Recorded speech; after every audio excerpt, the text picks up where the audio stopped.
Here to promote refereeing, the chance for these students to get into refereeing, so push the boundaries out, and hopefully the skill sets they've got as players, that they can introduce that into refereeing. Yeah, in talking to a few of the candidates today, a lot of it is really down to management skills. Obviously, they've got a good knowledge of the game itself. The laws may be slightly different in terms of what they know. So once they get those sort of laws learned and everything else, they can put that forward into their footballing aspect and become really good referees. I think we can all sit in a classroom and read through a book and look at the laws and think, yeah, we can do that, but it's actually putting them into practice. That's the hardest part, really. So once they get out onto the field, it's then developing those sort of skill sets to put the sort of knowledge into practice. Well, if I can use someone like Michael Oliver as an example, it's taken Michael probably 5 or 6 years from taking up the whistle to being a Premier League referee. So there are those steps that you have to take. Obviously, you initially pass through as a referee. You start in grassroots football, Sunday morning, local Saturday afternoons and things like that.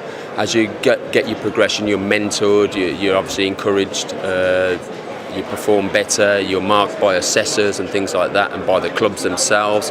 And then as you move up, again, you have more sort of structured training days through the county associations and things like that. So you're developing all the time, but nothing beats experience about getting out there, refereeing the games, putting that experience into practice, and then getting promotion year after year.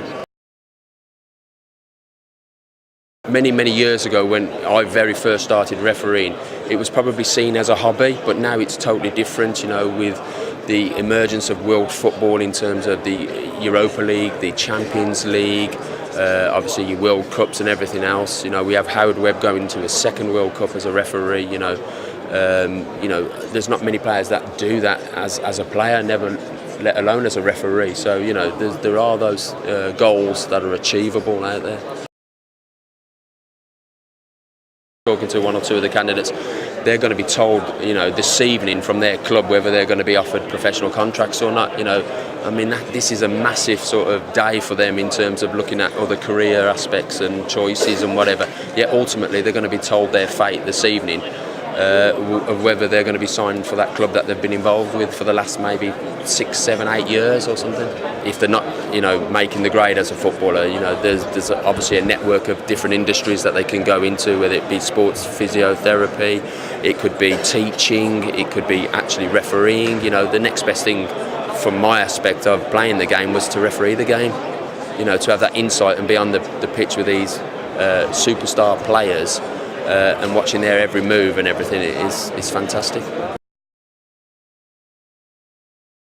It can be sometimes lonely, obviously. A lot of the training they do as teammates, as players do in a team, has done more or less on our own on a week-to-week basis. We do meet up every 2 weeks as professional referees and train with the likes of Howard Webb and Mike Dean and Phil Dowd, and we have good camaraderie then, good banter and everything else.